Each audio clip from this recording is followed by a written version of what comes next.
ہمیں دکھائی دیتی ہے۔ اب بائبل مقدس میں باربیکیو پارٹیز جو ہیں وہ ہمیں کثرت کے ساتھ دکھائی دیتی ہیں، اور میں آپ کو بتا دوں کہ اوپر بھی اسی قسم کی پارٹیز چلیں گی بھائی،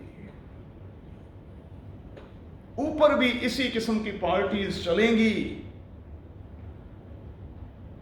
اور خدا کے لوگ اس راحت انگیز خوشبو کو خدا باپ کے ساتھ ہوتے ہوئے لیں گے اور خداوند کی شکر گزاری کریں گے اور اس کے نام کی تعریف کریں گے۔ پطرس کو ضرور کہا گیا کہ تو ذبح کر اور کھا، لیکن بائبل مقدس میں کہیں یہ نہیں کہا گیا کہ تو کسی جانور پر تشدد کر اور خامخواہ کسی جانور کی جان لے۔ پھر سے سنیں، نہ میں تیرے گھر سے بیل لوں گا، نہ تیرے باڑے سے بکرے، کیونکہ جنگل کا ایک ایک جانور اور ہزاروں پہاڑوں کے چوپائے میرے ہی ہیں۔ میں بھوکا نہیں ہوں کہ تجھ سے جانور لوں، میں بھوکا نہیں۔ اس کا مطلب یہ ہوا کہ بائبل کا خدا نہ صرف انسانوں کا خیال رکھتا ہے بلکہ وہ جانوروں تک کا بھی خیال رکھتا ہے، اور وہ چاہتا ہے کہ ہم ایک دوسرے کا بھی خیال رکھیں اور ہم اپنے گھر میں موجود جانوروں کا بھی خیال رکھیں۔ کیوں؟ کیونکہ صادق کی پہچان یہ ہے کہ وہ اپنے چوپائے کا بھی لحاظ رکھتا ہے۔ اب خدا نے کیا کیا؟ قربانیوں کا ایک سلسلہ ہمیں اولڈ ٹیسٹامنٹ میں دکھائی دیتا ہے، اور اس سلسلے کے اختتام پر خداوند یسوع مسیح نے اپنے بیٹے کو سوختنی قربانی کے برے کے طور پر میری اور آپ کے لیے، میری اور آپ کے بچاؤ کے لیے دے دیا، اور خداوند یسوع مسیح نے ایک ہی بار اس عظیم قربانی کو دینے کے بعد قربانی کا یہ سلسلہ جو ہے اسے ختم کروا ڈالا۔ اب قربانی کی ہمیں ضرورت نہیں ہے بھائی، ہمیں قربانی کی ضرورت نہیں ہے، اور میں خداوند کا بڑا ہی شکریہ ادا کرتا ہوں کہ جو ہی خداوند یسوع مسیح نے صلیب پر جان دی، اس کے بعد سے نہ آج کے دن تک ہیکل ہے، نہ ہیکل میں قربان گاہ ہے، اور نہ اس قربان گاہ پر کوئی قربانی چڑھائی ہی جا رہی ہے۔ خدا نے اس قربان گاہ کو اٹھا کر کہیں دے مارا، اس لیے کہ خدا دنیا کو یہ سکھانا چاہتا تھا کہ اب مزید قربانی کی کوئی ضرورت نہیں رہی۔ ہم آزاد ہیں بھائی، لیکن اتنے بھی آزاد نہیں کہ ہم ایک دوسرے کے ساتھ اور جانوروں کے ساتھ برا سلوک کریں۔ اسی لیے اس عظیم کتاب میں آیا کہ اپنی آزادی کو ہم بدی کا پردہ نہ بنائیں۔ اور آج کا خیال کیا ہے؟ جو شکر گزاری کی قربانی گزرانتا ہے وہ میری تمجید کرتا ہے۔ اب یہ ہونٹوں کی قربانی ہم گزرانتے ہیں بھائی، اب خدا کو اس قربانی کی ضرورت ہے، بکروں اور بچڑوں کی قربانی کی نہیں۔ یہ تمجید، حمد کی قربانی جو ہے جب ہم گزرانتے ہیں، اور جب ہم لائق طور پر گزرانتے ہیں، روح اور سچائی کے ساتھ گزرانتے ہیں، تو بائبل کا خدا ایسے پرستاروں کو اس کے افسانے میں برکت دیتا ہے۔ ہونٹوں کا ہدیہ اب ہمیں خداوند کو نظر کرنا ہے اور اپنے چال چلن کو درست رکھنا ہے۔ مرکزی بات یہ ہے، ہمیں اپنے چال چلن کو درست رکھنا ہے اور اپنے ہونٹوں کا پھل یا ہدیہ جو ہے وہ خداوند کو نظر کرتے اور کرتے رہنا ہے۔ تھوڑے سے وقت میں ہم نے آج 3 باتیں سیکھی ہیں۔ پہلی بات ہم نے یہ سیکھی ہے، ہنٹنگ کوئی برا شوق نہیں، لیکن اس کی آڑ میں ہم زیادتی نہ کریں، ظلم نہ کریں بھائی۔ دوسری بات، بائبل مقدس کا خدا جو ہے وہ میری اور آپ کی کسی چیز کا بھوکا نہیں ہے۔ وہ ہماری قربانیوں کا اور پھر قربانی کے جانوروں کا بھوکا نہیں. وہ کہتا ہے کہ کیا میں سانڈوں کا گوشت کھاؤں گا یا میں بکروں کا خون پیوں گا. وہ ہماری کسی چیز کا بھوکا نہیں. اور مت خیال کریں کہ جب ہم کوئی چیز خداوند کو دیتے ہیں تو ہم احسان چڑھاتے ہیں اپنے رب خداوند پر. تیسری بات جو ہم نے سیکھی ہے وہ یہ ہے کہ ہم جو کچھ بھی کرتے ہیں اس کے پیچھے بائبل کا خدا ہماری نیت اور ہمارے عمل پر اپنی نگاہ کو جمائے رکھتا ہے. اور آج کا پیغام میرے اور آپ کے لیے کیا تھا؟ ہم کچھ بھی کریں، ہم خواہ ہونٹوں کی قربانی کا ہدیہ ہی آج خداوند کو نظر کیوں نہ کر رہے ہوں، اس کے ساتھ ہی ساتھ اپنے چال چلن کو بھی درست کریں.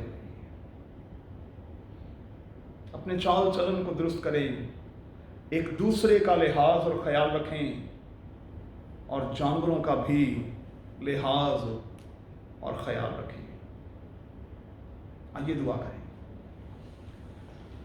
میرے خداوند تیرے کلام کی ان خوبصورت باتوں کے لیے، تیرے بیٹے یسوع کی عظیم قربانی کے لیے ہم تیرا شکر، تیری تعریف کرتے ہیں. اور اے باپ، ہم تیرے بڑے ہی شکر گزار ہیں کہ نہ صرف تو ہمیں پیار کرتا ہے بلکہ تو جانوروں کو بھی پیار کرتا ہے. اور تیرے کلام میں آیا ہے کہ تیری پاک مرضی کے بغیر چڑیا بھی زمین پر نہیں گرتی. اس لیے فضل بخش دے کہ ہم اپنے چال چلن کو درست کریں، ایک دوسرے کا لحاظ رکھیں اور اس دنیا میں موجود چرند پرند اور جانوروں کا بھی لحاظ رکھیں، ان کی عزت کریں اور خواہ میں ان کی جان لینے سے گریزاں ہوں. یسوع کے نام میں آمین.